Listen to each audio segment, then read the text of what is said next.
Hello বন্ধুরা, সকলে কেমন আছো? আশা করছি ভালো আছো এবং সুস্থ আছো। আজকে আমি তোমাদের সাথে তোমাদেরই কিছু প্রশ্নের উত্তর আমি দিতে এসেছি।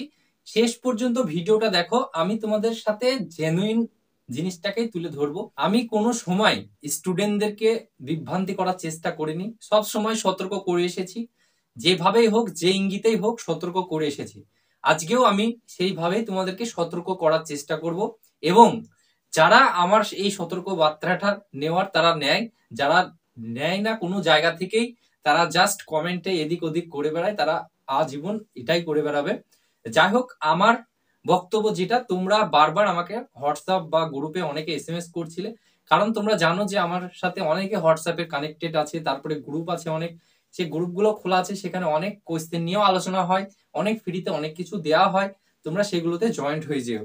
আজকে তোমাদের কিছু কোশ্চেন ছিল যে দাদা, ওবিসি ডেট যদি পিছিয়ে যায় তাহলে কি পরীক্ষাও কি পিছিয়ে যাবে? পরীক্ষা তাহলে কি পিছিয়ে যাবে? আমার প্রথম প্রশ্ন হচ্ছে, পরীক্ষার তো কোনো ডেটই ছিল না, তাহলে পরীক্ষা কি পিছিয়ে যাবে সেটার কোনো প্রশ্নই আসে না, তাই না? আমাদের পরীক্ষাটি একটার ওপর কিন্তু যেটা আটকে আছে সেটা হচ্ছে ওবিসি। এই ওবিসি প্রবলেমটা, ওবিসি কেসটা যতক্ষণ না মিটছে ততক্ষণ আমাদের কোনো পরীক্ষার ডেট আমরা দেখতে পাবো না। সেটা মুখ্যমন্ত্রী বলেছে এবং পিআরবি বোর্ড থেকেও সেই বার্তাটাই দিয়েছে। পিআরবি বোর্ডে কিন্তু অনেকে গিয়েছে, অনেকে এই খোঁজটা নিয়ে এসেছে, তোমরা অনেকে কম বেশি জানো, যারা হোয়াটসঅ্যাপ গ্রুপগুলো আছো ডাব্লিউপি, সেগুলোই সব কিন্তু শেয়ার করা হয়। আশা করছি তোমরা সেগুলো কম বেশি শুনেছো। এর পরেও অনেকে জানে না, যারা তারা বলছে যে এই ওবিসি কেস এর আপডেটটা পিছিয়ে গেল, তাহলে কি পরীক্ষাটাও পিছিয়ে গেল? এই যে প্রশ্নটা, এইটুকু বোঝার ক্ষমতা অনেকের নেই। তাদেরকে আমি বলছি যে ওবিসির কেস যদি পিছিয়ে যায়, ওবিসির কেসটা যদি না মিটে এখন, তাহলে আমাদের পরীক্ষা হচ্ছে না। এটা আমরা ঠান্ডা মাথায় ভালো করে জেনে গেছি। তারপরে আবার এই প্রশ্নটা করছে, কারণ তারা এটুকু মানে মাথা খাটাতে পারছে না যে ওবিসি আমাদের ডাব্লিউপির পরীক্ষার ডেট এখনো দেয়নি, তাহলে ওবিসির ডেট পিছিয়ে গেলে আমাদের পরীক্ষার ডেট কি করে পিছবে? পিআরবি বোর্ড থেকে আরম্ভ করে সবাই বলছে ওবিসি মিটে গেলেই সঙ্গে সঙ্গে তোমরা আপডেট পেয়ে যাবে। আর অফিসিয়াল আপডেট তোমরা তো দেখতে পাবে পিআরবি বোর্ড, পিআরবি ওয়েবসাইটে। তোমরা যেদিনই দেখবে ওবিসির মানে কেসটা সমাধান হয়ে গেছে, সেই দিনই তোমরা পেয়ে যাবে। সেই দিনই তোমরা দু একদিনের মধ্যে দেখবা পেয়ে যাবে পিআরবি ওয়েবসাইটে যে একটা নতুন শর্ট নোটিশ হোক, যাই হোক, একটা পরীক্ষার এক্সামের ডেট তোমরা এটা দেখতে পাবে।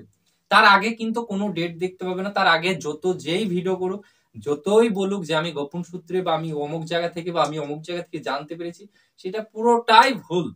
কারণ পিআরবি বোর্ডই জানে না কবে পরীক্ষা হবে। আগে ওবিসি কেসটা মিটবে, তারপরে পিআরবি বোর্ড সিদ্ধান্ত নেবে কবে পরীক্ষা হবে না হবে। আশা করছি এই জিনিসটা বুঝে গেছো। শেষ পর্যন্ত প্লিজ একটু ভিডিওটা দেখো, ভিডিওটা বেশি বড় হবে না। তারপরে অনেকের প্রবলেম, তাহলে আমরা কি, অনেকে আবার কোয়েশ্চেন করছে, হ্যাঁ এই কোয়েশ্চেনটা অনেকে করছে, আমরা কি পড়াশোনা ছেড়ে দেবো? আমি আর পড়াশোনা করব না, পড়াশোনা করে কিছু হবে না এই রাজ্যে। দেখো, এর আগের যে পরীক্ষাগুলো হয়েছে সেগুলাও অনেক রকমের প্রবলেমের সম্মুখীন হয়েই কিন্তু হয়েছে। আমরা জানি যে আমাদের রাজ্য বলে কথা না, প্রত্যেকটা রাজ্যেই একই অবস্থা এখন এরকম চলছে, কিছু না কিছু ইস্যু নিয়ে প্রবলেম হচ্ছে। কিন্তু আমি প্রথম থেকে বলে এসেছি যে ভোটের আগে পরীক্ষা হয়ে যাবে সবগুলো, এটাকে মাথায় রাখতে হবে। কিন্তু এই বছরে হবে, সেটা কোন মাসে হচ্ছে, ফেব্রুয়ারিতে হবে না তোমার মার্চ এপ্রিলে হবে, সেটা কেউ বলতে পারে না। যারা বলছে যে গ্যারান্টি এই মাসেই হবে, এগুলো ফলস। যখন নোটিশটা পাবে তখন যদি তাদের সাথে কথা মিলে যায় তো বলবে এই যে দেখেছিস আমি বলেছিলাম বলে মিলে গেল, তোরা বিশ্বাস করিস নি আমার কথা, দিয়েছিস মিলে গেল। এরকম এগুলো তুরু মারা মানে একটা নিউজ, এগুলোতে কান দিও না। কিন্তু হ্যাঁ, পরীক্ষা হবেই, যেদিনই হোক হবে। এবার এর ভেতরে অনেকে ডিপ্রেশনে পড়ছে, কারা, যাদের বয়স কিন্তু বসে থাকছে না। পরীক্ষা কিন্তু ডেট পিছিয়ে যাচ্ছে, কোনো ব্যাপার নাই, পরীক্ষার ডেট স্থগিত করা রাখা যায়, কিন্তু মানুষের বয়স কিন্তু স্থগিত রাখা যায় না। যাদের বয়স 30 পার হয়ে গেছে তারা কিরকম টেনশন করছে একবার আইডিয়া করো। যাদের এটা শেষ একটা সুযোগ ছিল তারা কিরকম মানে চাপে আছে, তাদেরকে একবার ফিল করো। আর আমরা যারা নতুন, যারা অনেকে অবুঝ আছি, বা অনেকে আবার এই আমাকে অনেকে পাঠিয়েছিল যে এই যে ব্যাকগ্রাউন্ড ব্লু কালারের থাকলে ফটোতে আমার ফর্ম কি বাদ যাবে? অনেকে দেখবা ওয়াই লিখেছে সই করার সময়, এই ওয়াইটা এরকম করে বড় করে টেনে দিয়েছে, কিন্তু সিগনেচার তো এতটুকু নেই। এই ওয়াইটা একটু কেটে গেছে, সেই জন্য বলছে দাদা এটা কি আমার তাহলে বাদ চলে যাবে। এরকম একটু আধটু যদি কেটে যায় সেগুলোতে অতটা প্রবলেম হয় না, কিন্তু সিগনেচার করার সময় এগুলোকে তোমার মাথায় রাখতে হয় যে আমার সইটা তো কাটিং করবে যা, বা যেখানে ফর্ম ফিল আপ করো তারা যে কাটিং করে ওখানে বসায়, সেই তখন একবার খেয়াল করবে, তখন দেখে নেবে যে আমার সইটা পুরোপুরি ওখানে এসেছে না আসেনি, তখন একবার এগুলোকে দেখে নিতে হয়। এগুলো এখন পোস্টে যদি এটার জন্য বাদও দিয়ে দেয় তোমাকে, কিছু করার নেই। যদি ব্যাকগ্রাউন্ড ব্লু থাকার জন্য যদি বাদ দিয়ে দেয়, কিছু করার নেই, তাই না? অনেকের আবার ছবি তোলার সময় দেখবা ছায়া পড়ে, কি করে যে ছবি তুলে আমি জানি না। তুমি যদি একটা ছবি তুলো, সেই ছবির দেখবা হয়তো এই মুখের ছায়াটা এখানে এসে পড়েছে, বা এই থুতনির ছায়াটা গলায় এসে পড়ে কালো হয়ে গেছে। এরকমের অনেক প্রবলেম কিন্তু অনেকে আমাকে পাঠিয়েছে। এগুলো যদি বাদ দিয়ে দেয় আর কিছু করার থাকবে? থাকবে না। তাই প্রথমত তোমাকে সবগুলোই ভালো করে দেখতে হবে, বা কি কি বলেছে, ব্যাকগ্রাউন্ড কালার কিরকম দিতে হবে না দিতে হবে সবই তো ফর্ম ফিল আপের আগে তোমাকে বলে দেওয়া হয়, সেই অনুযায়ী তোমাকে কিন্তু চলতে হবে। এবার তার সেইগুলো যদি না মেনে চলো, তারপরে যদি বাদ দিয়ে দেয়, তাহলে আর কিছু করার নেই। আর কপাল ভালো থাকলে হয়ে গেল। বোঝা গেল? এটা হচ্ছে নিজের কাছে, এগুলো এগুলো কারো হাত নেই।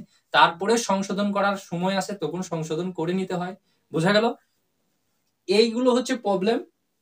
তারপরে আরো যে প্রবলেম গুলো হচ্ছে যে এখন পড়াশোনা তাহলে আমি ছেড়ে, অনেকে বলছে ছেড়ে দিলাম, আমি বলছি এখন পড়াশোনা না ছেড়ে রানটা এখন থেকে প্র্যাকটিস করতে লাগো।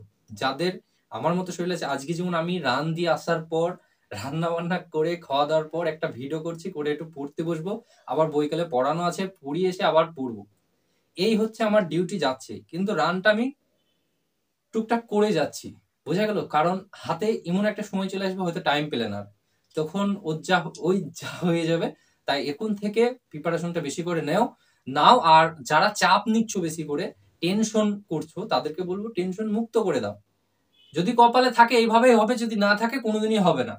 টেনশন মুক্ত করে দাও, দিয়ে পড়ার দিকে ধ্যান দাও। বুঝে গেল?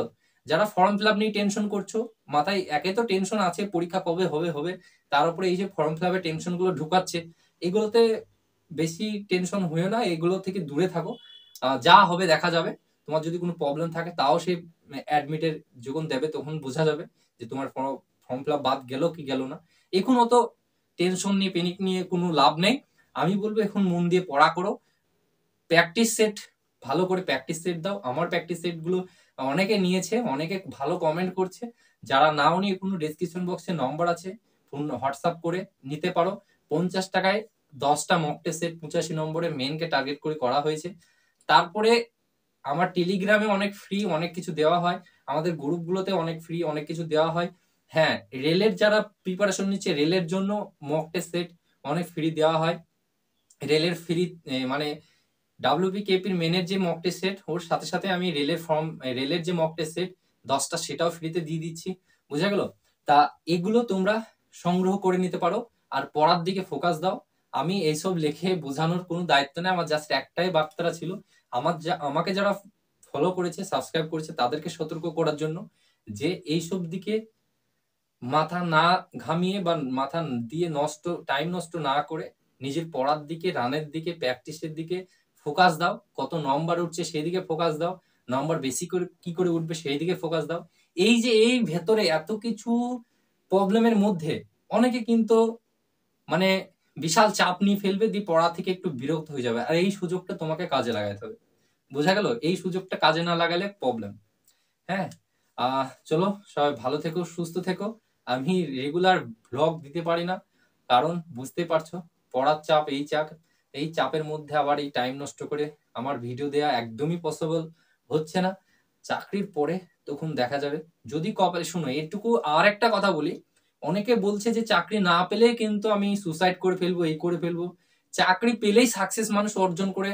এটা কিন্তু ভুল কথা। চাকরি ছাড়াও তুমি অনেক ভাবে কিন্তু সফলতা অর্জন করতে পারো, কিন্তু শিক্ষাটা সবাইকে দরকার। শিক্ষাটা কিন্তু একটা বিশাল একটা চাবি, তালা খোলার একটা বিশাল চাবি। তো শিক্ষাটা অর্জন করে যাও, পরিশ্রম করে যাও, এর ফল হয়তো অন্য জায়গায় তোমার কাজে লাগবে।